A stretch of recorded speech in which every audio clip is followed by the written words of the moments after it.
Welcome inside Gillette Stadium, everybody. My name is Mike Petraglia, and this is the 5 from Foxboro, powered by CLNS Media and rxbar.com. Go to rxbar.com/CLNS and enter that code CLNS to get a 25% discount off all items and free shipping, only at rxbar.com. The Patriots are off to their Super Bowl record 10th appearance in the big title game, beating back the Jacksonville Jaguars with yet another incredible, improbable comeback here on Sunday afternoon at Gillette Stadium, beating the Jaguars 24-20. The Patriots overcome a 20-10 fourth quarter hole and win the game 24-20. They're off to the Super Bowl for a record 10th time. How did they do it? Let's get right into the 5 from Foxboro, and we start with the player who everybody in the Patriots locker room after the game said was the most clutch, and they say it all the time, Dola. Danny Amendola was spectacular in this game with 9 catches and 85 yards, 2 clutch touchdowns, including the go-ahead, which proved to be the game-winning touchdown with 2:48 left in the fourth quarter. Brady found him in the back of the end zone. It was a toe tap. He got one foot down, then the other, fell to the back of the end zone, and that was the touchdown that gave the Patriots the victory. Danny Amendola in this game was as clutch could be.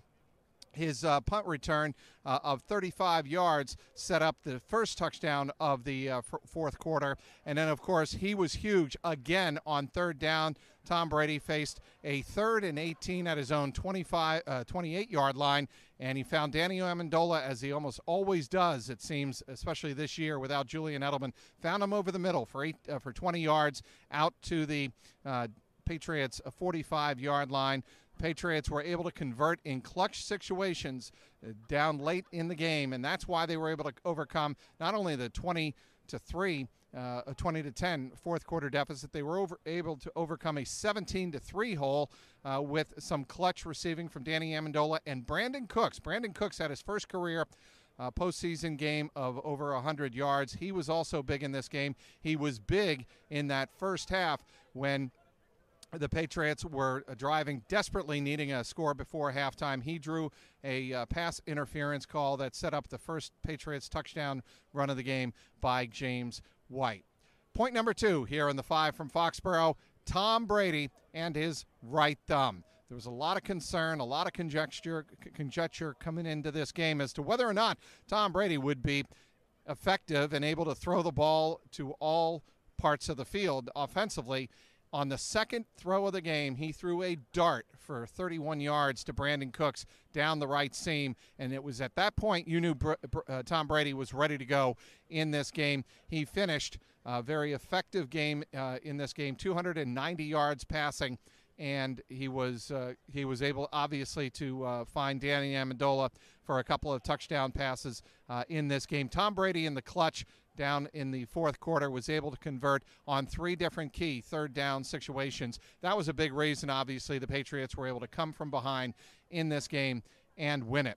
Point number 3 here in 5 from Foxboro, the defensive stops. The Patriots had a lot of trouble with Blake Bortles in the first half. Corey Grant was able to really get to the outside of this Patriots offense and burn them for 4 catches of over 50 yards in the first half. That's how Jacksonville was really able to build up that 17-3 first half lead late in the second quarter. Things did not look good. The Patriots were running around a little bit on defense, and then Trey Flowers exploded onto the scene in the second half, much in the same way he and Dante Hightower did in Super Bowl 51 in Houston. That's exactly what Trey Flowers and the Patriots defense was able to do to Blake Bortles in the second half. They were able to take away some of the swing passes, played a bit different on defense, and frankly, the Jacksonville Jaguars went very conservative, as you might expect, in that fourth quarter. They didn't do much passing whatsoever, and the Patriots defense really capitalized on it, and it was appropriate that it was Stephon Gilmore making the clutch pass breakup on fourth down when it was apparent that a Jacksonville receiver was breaking open at the last second. Gilmore rose to his feet, leaped, and knocked away the pass, and the Patriots were able to get the ball back, convert a first down, and run out the clock and move on to the Super Bowl in 2 weeks in Minnesota. No panic. That's point number 4 of the 5 from Foxboro here at Gillette Stadium. Patriots had a lot of reason to go into panic mode. Other teams might have when you lose Rob Gronkowski to a concussion late in the first half, taking a really vicious helmet-to-helmet hit from Barry Church. Barry Church actually led with his shoulder, tried to break up the pass to Rob Gronkowski. It fell incomplete. He hit him in the shoulder, but then his helmet collided with Gronkowski's helmet very violently. After the game, Barry Church said he apologized to Gronkowski, hopes he plays in the Super Bowl in 2 weeks, but it was such a vicious hit.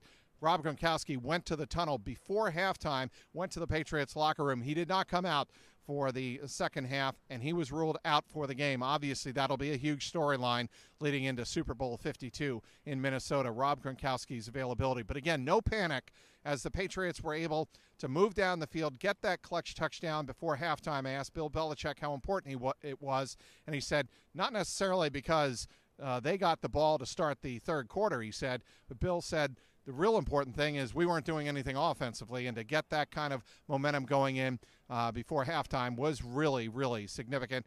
Patriots, again, did not panic when they were down 10 points in the fourth quarter. They got the defensive stops, as we talked about, and now we can talk about them going on to Minnesota and getting ready for their 10th Super Bowl, which brings us to the 5th and final point of the 5 from Foxboro.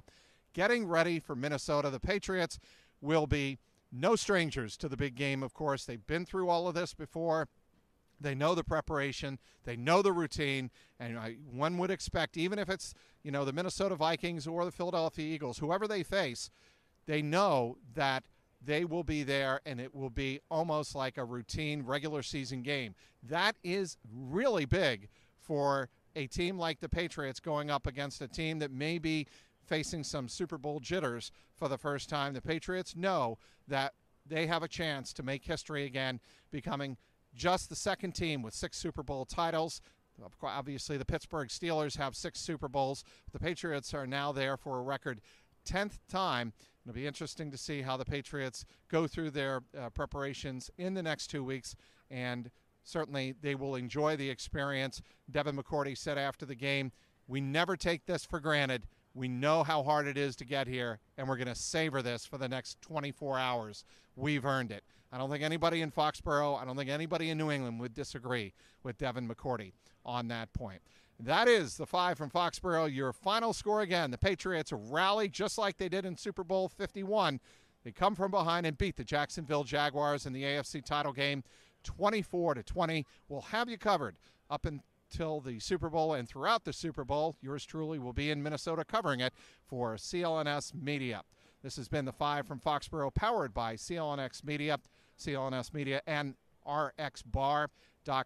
Be sure to go to rxbar.com. Use the promo code CLNS for 25% savings and free shipping. Inside Gillette Stadium, Mike Petraglia, CLNS Media.